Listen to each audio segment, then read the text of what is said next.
ये बड़ा last topic है, हैसेस law of constant heat summation.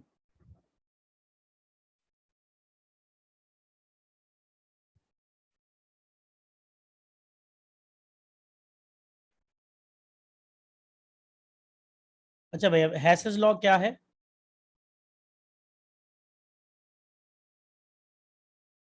कि total enthalpy change remains constant whether the process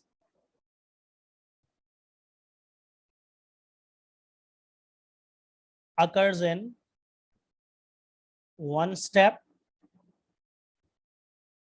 or more। देखिए भाई, अगर एक प्रोसेस को हम एक स्टेप में भी कर सकते हैं और एक से ज्यादा स्टेप्स में भी कर सकते हैं,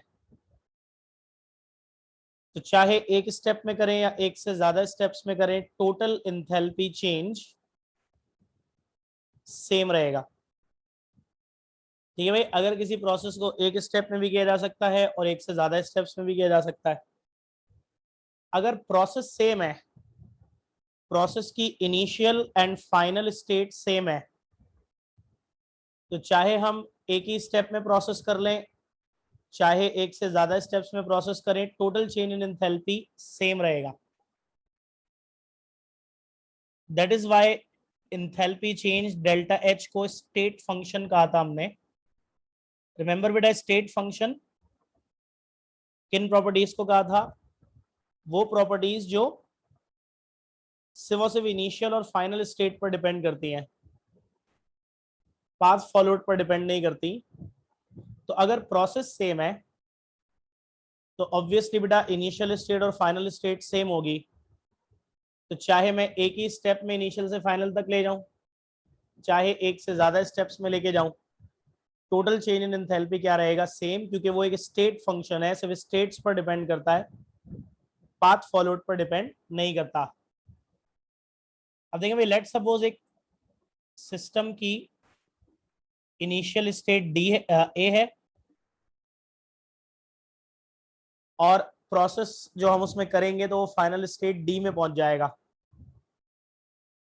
तो अब मैं उसे डायरेक्टली एक ही स्टेप में ए से डी तक भी पहुंचा सकता हूं।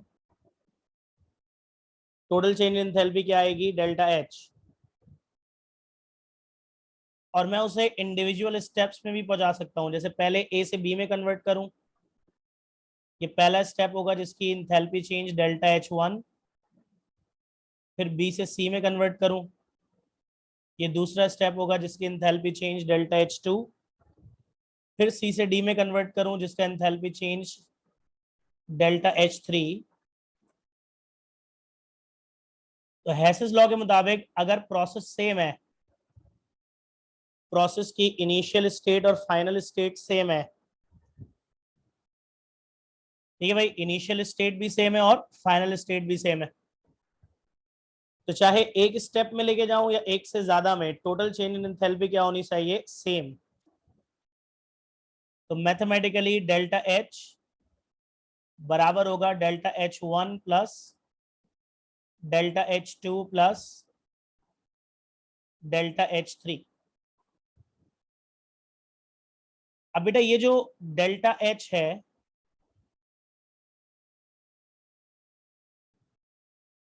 ये सिंगल स्टेप वाला जो मेथड है उसकी टोटल चेंज एंथैल्पी है।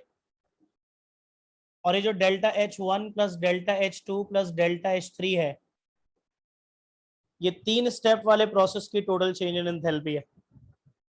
अब क्योंकि प्रोसेस सेम है, इनिशियल और फाइनल स्टेट सेम है, इनिशियल स्टेट ए है, फाइनल स्टेट डी है, तो भाई जब प्रोसेस सेम है, इनिशियल और फाइनल स्टेट सेम है, तो सिंगल स्टेप वाले मेथड की टोटल चेंज इन एंथैल्पी और तीन स्टेप वाले मेथड की टोटल चेंज इन एंथैल्पी क्या है? इक्वल।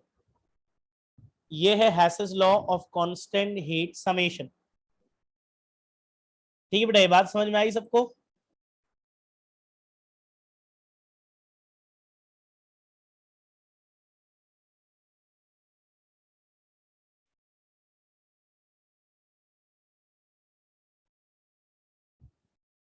जी बेटा, ये बात समझ में आ गई सबको?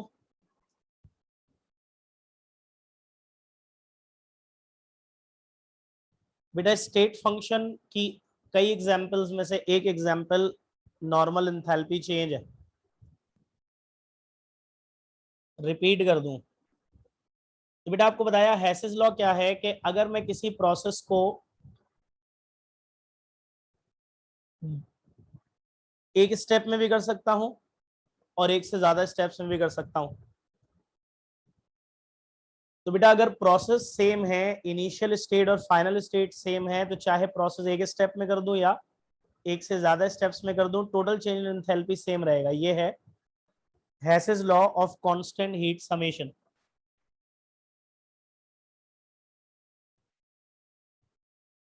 जैसे भाई एक प्रोसेस है जिसमें सिस्टम इनिशियल स्टेट ए से फाइनल स्टेट डी में जा रहा है, तो मैं इसको एक ही स्टेप में भी ले जा सकता हूँ और तीन स्टेप में भी ले जा सकता हूँ, पहले ए से बी, फिर बी से सी, फिर सी से डी।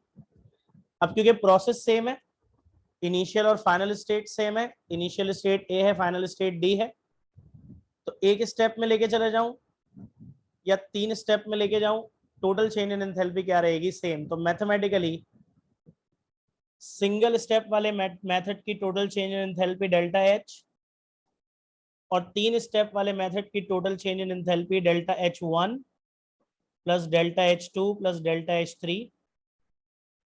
ठीक है बेटा, दोनों मेथड्स की टोटल चेंज इन एंथैल्पी क्या होगी? इक्वल। ये है हैसेस लॉ। ठीक है बेटा, रिपीट कर दिया है, समझ में आ गई ये बात सबको? अब आप इसकी प्रैक्टिकल एग्जांपल देखोगे तो ये बात आपको मजीद समझ में आएगी। बेटा केमिकल रिएक्शंस में भी ऐसा होता है, काफी सारे रिएक्शंस में, कि हम उन्हें एक ही स्टेप में कंप्लीट कर सकते हैं और एक से ज्यादा स्टेप्स में भी कर सकते हैं। जैसे भाई अगर मुझे कार्बन और ऑक्सीजन के रिएक्शन से कार्बन डाइऑक्साइड बनानी है, ठीक है भाई, formation of carbon dioxide from carbon and oxygen. ठीक है बेटे, अगर मुझे कार्बन और ऑक्सीजन के रिएक्शन से कार्बन डाइऑक्साइड बनानी है,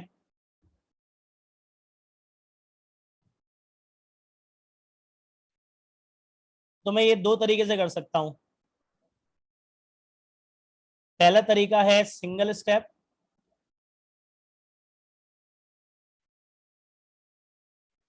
बेटा अगर मैं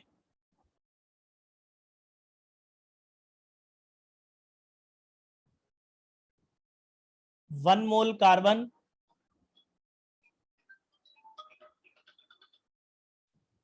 अगर मैं वन मोल कार्बन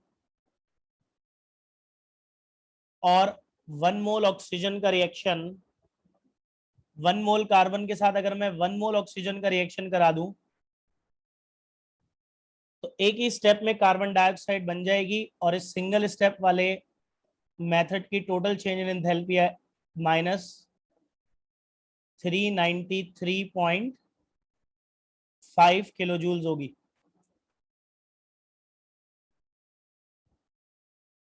दूसरा मेथड होगा दो स्टेप वाला।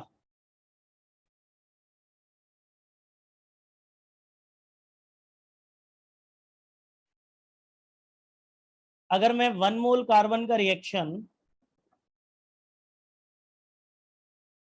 हाफ मोल ऑक्सीजन से कराऊं, पहले कार्बन मोनोऑक्साइड बनेगा, ये पहला स्टेप है जिसकी change in enthalpy delta H one minus 110.52 kilo joules है। फिर बेटा दूसरे स्टेप में मैं कार्बन मोनोऑक्साइड का रिएक्शन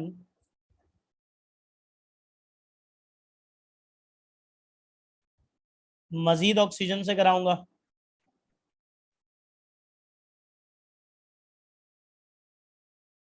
तो दूसरे स्टेप में कार्बन डाइऑक्साइड बन जाएगी,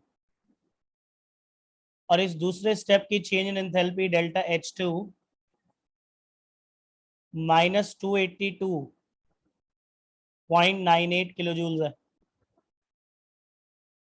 अब देखो क्योंकि प्रोसेस सेम है, इनिशियल स्टेट और फाइनल स्टेट सेम है। इनिशियल स्टेट में कार्बन ऑक्सीजन है और फाइनल स्टेट में कार्बन डाइऑक्साइड है। तो हेसेस लॉ क्या कहता है कि चाहे एक स्टेप में करें या एक से ज्यादा में, टोटल इंथैल्पी चेंज क्या रहना चाहिए, सेम। तो यहाँ क्योंकि दो स्टेप्स हैं तो हेसेस लॉ के मुताबिक डेल्टा एच बराबर होना चाहिए delta H one plus delta H to के। ठीक है बेटा, सिंगल स्टेप मेथड की टोटल चेंज इन एंथैल्पी और टू स्टेप मेथड की टोटल चेंज इन एंथैल्पी क्या होनी चाहिए, इक्वल। तो बेटा सिंगल स्टेप मेथड की total change in enthalpy delta H कितनी है, -393.5। टू स्टेप में पहले स्टेप की कितनी है बेटा, -110.52। ये फॉर्मूले का प्लस ऐसे ही आ गया। और दूसरे स्टेप की कितनी है, -282.98। आप ऐड कर लेना बेटा, तो दोनों इक्वल होंगे। इससे क्या प्रूव हुआ बेटा कि हमने प्रोसेस एक स्टेप में किया जब भी टोटल चेंज इन एंथैल्पी -393.5 आई। दो स्टेप्स में किया जब भी दोनों स्टेप्स की चेंज इन एंथैल्पी का सम -393.5 ही आया। तो ये बेटा हेसेस लॉ की वेरिफिकेशन है कि एक स्टेप में करो या एक से ज्यादा में, टोटल एंथैल्पी चेंज क्या रहेगा, सेम। ठीक है भाई, समझ में आ गया सबको बेटा, जल्दी से बता दो अच्छे से।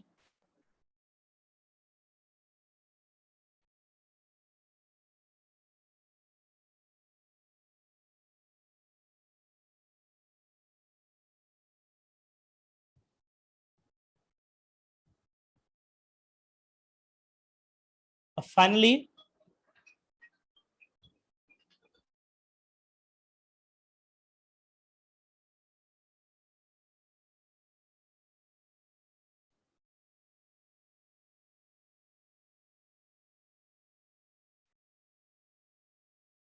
करता हूँ, आज कर दूंगा रिकॉर्डिंग शेयर आप लोगों को। अच्छा भाई, तो क्या कह रहा हूँ ध्यान से सुन लें। देखिए भाई, एप्लीकेशन क्या है हेसेस लॉ की।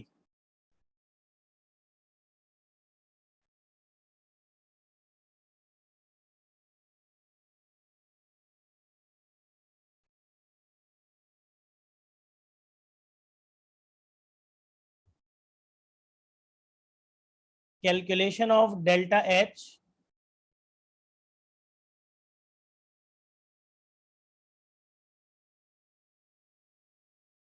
for those cannot be calculated directly।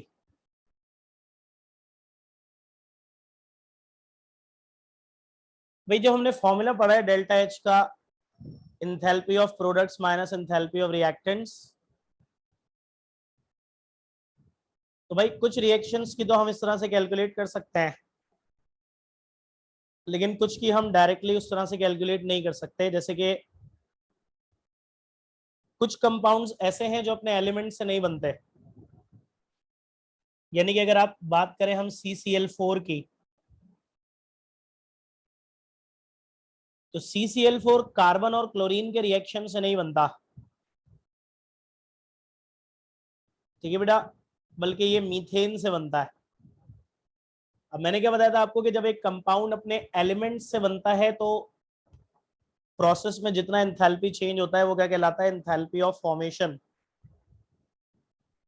लेकिन बेटा अगर प्रैक्टिकली कोई कंपाउंड डायरेक्टली अपने एलिमेंट से बनता ही नहीं है, तो ऑब्वियसली बेटा डायरेक्टली उसका हीट ऑफ फॉर्मेशन या एंथैल्पी ऑफ फॉर्मेशन कैलकुलेट करना पॉसिबल नहीं हो पाता। तो उसे हम फिर हेसेस लॉ से कैलकुलेट करते हैं। वो जो फर्स्ट ईयर में आप न्यूमेरिकल करते थे, इक्वेशंस की एडिशंस सब्ट्रैक्शंस, वो हेसेस लॉ वाला मेथड है। देख लीजिएगा बेटा, उसमें वो कंपाउंड्स आते हैं। ठीक है बेटा, प्रैक्टिस के लिए बनाने के लिए तो आपको कुछ भी दे दिया जाता है, लेकिन एक्चुअल कॉन्सेप्ट ये है कि आप उन कंपाउंड्स की heat of formation Hess's law की मदद से कैलकुलेट करते हैं जिनकी डायरेक्टली नहीं कर सकते। और डायरेक्टली क्यों नहीं कर सकते, क्योंकि बेटा वो प्रैक्टिकली अपने एलिमेंट्स के डायरेक्ट कॉम्बिनेशन से फॉर्म होते ही नहीं है। ठीक है भाई, तो ये है हैसेस law of constant heat summation. यहाँ पे बेटा ये चैप्टर जो है वो कंप्लीट हो जाता है। सिंध बोर्ड में चैप्टर नंबर 7 है, और वहां पे नाम जो चैप्टर का है वो है सॉल्यूशंस एंड इलेक्ट्रोलाइट्स।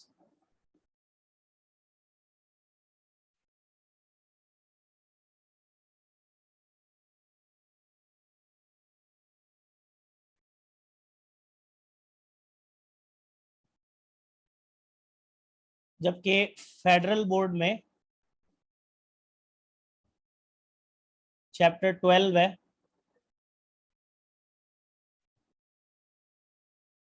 और नाम है फेडरल बोर्ड में इलेक्ट्रोकेमिस्ट्री। अब चैप्टर 5 तो ऐसा डिजाइन था कि वो एक ही साथ दोनों का कवर हो गया, मतलब एनईडी वालों को सिर्फ सिंध बोर्ड का पढ़ना है, वो भी कवर हो गया पूरा। मेडिकल वालों को जो फेडरल बोर्ड के एडिशनल टॉपिक्स कराने थे वो भी हो गए। यहाँ पे क्या बेटा कि जो सिंध बोर्ड का चैप्टर 7 है ना, उसमें 3 पार्ट्स हैं। पहला पार्ट सॉल्यूशंस वाला है, जिसमें बेटा solution, solute, solvent, strength and concentration of solution, molarity, molality, ये सब आता है। फिर दूसरा पार्ट इलेक्ट्रोकेमिस्ट्री का है, जिसके अंदर electrolyte, theory of ionization, electrolysis, ठीक है बेटा, oxidation number, oxidation reduction, balancing of redox equation, electrode potential, ये सब आता है। और तीसरा पार्ट एसिड बेस वाला है, जिसमें एसिड बेस, पीएच, पीओएच, उसकी कैलकुलेशन। उसके बाद बेटा salt, salt types, hydration, hydrolysis, buffer indicator, ये आता है। यानी सिंध बोर्ड के लिहाज से अगर देखा जाए तो एक बड़ा चैप्टर है जिसमें बहुत टॉपिक्स हैं। अच्छा, फेडरल बोर्ड में सिर्फ इलेक्ट्रोकेमिस्ट्री, और ऑब्वियसली पीएमसी वालों ने भी ऐसे ही दिया। तो हम ये कर रहे हैं बेटा कि पहले इलेक्ट्रोकेमिस्ट्री वाला पार्ट कवर करा देते हैं। ठीक है बेटा, तो इसका जो सॉल्यूशन और एसिड बेस वाला पार्ट बचेगा वो हम इंजीनियरिंग वालों को फिर अलग से कराएंगे। ठीक है, तो हम स्टार्ट कर रहे हैं इलेक्ट्रोकेमिस्ट्री।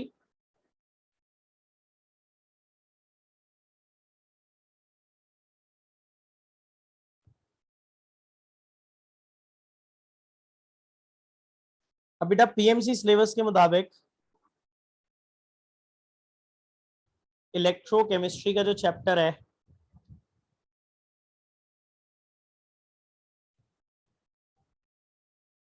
फेडरल बोर्ड में बेटा उसकी शुरुआत किससे होती है, ऑक्सीडेशन नंबर या ऑक्सीडेशन स्टेट से।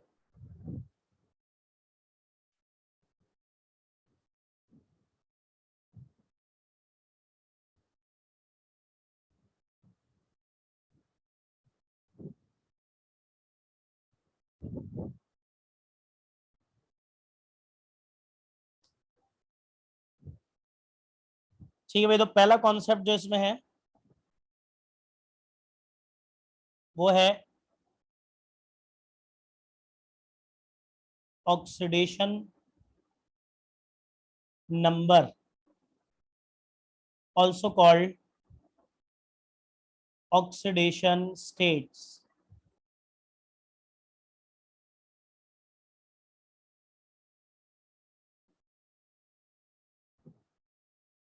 अच्छा बेटा, ऑक्सीडेशन नंबर या ऑक्सीडेशन स्टेट्स क्या होती हैं?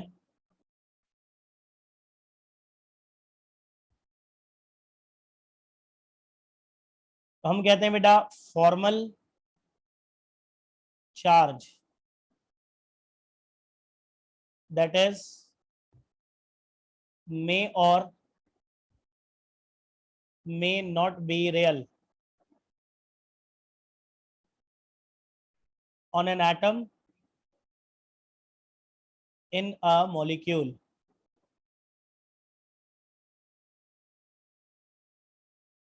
देखिए भाई, अगर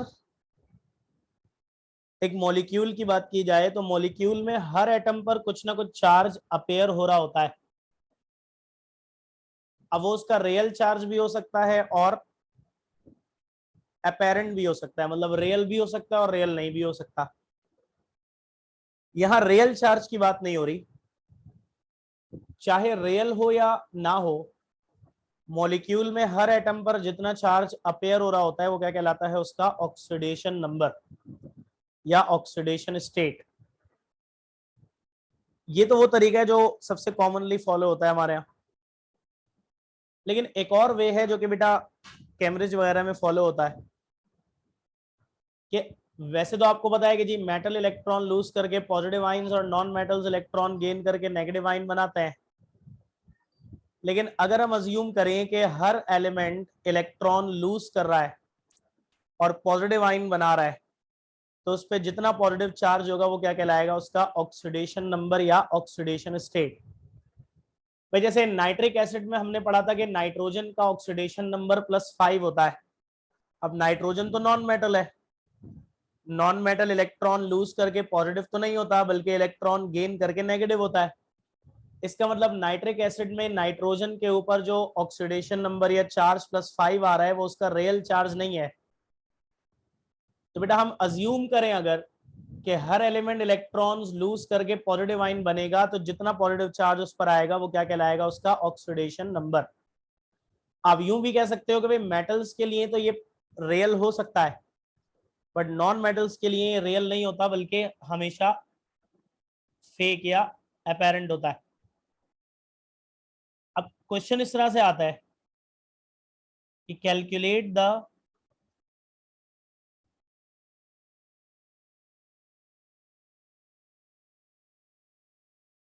अभी क्योंकि बहुत ही बेसिक और बच्चों वाली कैलकुलेशन है तो ये मैं करा रहा हूं कि भाई calculate the oxidation number of. अब जैसे बोल रहे हैं जी KMnO4 में Mn का ऑक्सीडेशन नंबर कैलकुलेट करना है। ठीक है भाई, KMnO4 में Mn का ऑक्सीडेशन नंबर कैलकुलेट करना है। देखो भाई अगर Mn का कैलकुलेट करना है तो Mn तो X होगा, लेकिन Mn का कैलकुलेट करने के लिए पोटेशियम का और ऑक्सीजन का हमें पता होना चाहिए। ठीक है भाई, अगर KMnO4 में Mn का ऑक्सीडेशन नंबर कैलकुलेट करना है तो पोटेशियम और ऑक्सीजन का हमें पता होना चाहिए, या यूं कह लीजिए कि पोटेशियम का और ऑक्सीजन का हमें खुद से असाइन करना पड़ेगा। और इसके लिए बेटा कुछ अहम बातें बता रहा हूं। बेटा हाइड्रोजन का खुद से जब भी असाइन करोगे +1 करोगे, हाइड्रोजन -1 भी हो सकता है लेकिन खुद से जब भी असाइन करोगे +1 करोगे। ऑक्सीजन का खुद से जब भी असाइन करोगे -2 करोगे। ऑक्सीजन -2 भी हो सकता है, -1 भी हो सकता है, -½ भी हो सकता है, लेकिन खुद से जब भी असाइन करोगे तो कितना करोगे, -1। Halogens fluorine, chlorine, bromine, iodine, इनका खुद से जब भी असाइन करोगे कितना असाइन करोगे, -1। ठीक है भाई, और ग्रुप 1A पीरियोडिक टेबल का जो है उसके एलिमेंट्स पोटेशियम, सोडियम, लिथियम, खुद से जब भी असाइन करोगे तो कितना करोगे, +1। ग्रुप 2A के elements beryllium, magnesium, calcium, barium, खुद से जब भी असाइन करोगे तो कितना करोगे, +2। और ग्रुप 3A के एलिमेंट्स बोरॉन, एल्यूमिनियम, खुद से जब भी असाइन करोगे तो कितना करोगे, +3। तो भाई KMnO4 में Mn का अगर हमें कैलकुलेट करना है तो पोटेशियम और ऑक्सीजन का खुद से असाइन करना पड़ेगा। खुद से असाइन करने के लिए बेटा हाइड्रोजन का हमेशा कितना करते हैं, +1। ऑक्सीजन का हमेशा कितना करते हैं, -2। Halogens fluorine, chlorine, bromine, iodine का हमेशा कितना असाइन करते हैं, -1। ग्रुप 1A के एलिमेंट्स लिथियम, सोडियम, पोटेशियम वगैरह का खुद से हमेशा कितना असाइन करते हैं, +1। ग्रुप 2A के elements beryllium, magnesium, calcium, barium का खुद से हमेशा कितना असाइन करते हैं बेटा, +2।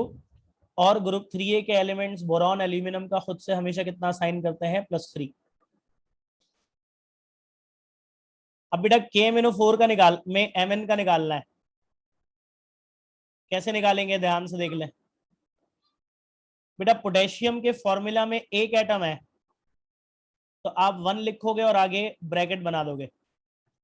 Mn भी 1 है तो आप नीचे Mn के 1 लिखोगे और आगे ब्रैकेट बना दोगे। ऑक्सीजन 4 है तो ऑक्सीजन के नीचे 4 लिख के आगे ब्रैकेट बना दोगे। अब इन ब्रैकेट्स में इनका ऑक्सीडेशन नंबर लिखना है। पोटेशियम का खुद से हमें असाइन करना है, ग्रुप 1A का एलिमेंट है तो +1। Mn का फाइंड करना है, जिसका फाइंड करना है उसके ब्रैकेट में x लिखोगे। और ऑक्सीजन का खुद से असाइन करना है, हमेशा कितना होता है, -2। इसके बाद इज इक्वल टू आएगा। इज इक्वल टू के बाद ओवरऑल चार्ज आता है, वो चार्ज जो यहां पर मेंशन होता है, और अगर कुछ भी मेंशन नहीं है तो 0। तो बेटा 1 into +1 +1 +1 into x +x +4 into -2 -8 is equal to 0। -8 उधर जाके +8 हो जाएगा और +1 उधर जाके -1 हो जाएगा तो +7 आ गया। तो भाई KMnO4 में Mn का ऑक्सीडेशन नंबर कितना है, +7। ऐसे ही बेटा सल्फ्यूरिक एसिड में सल्फर का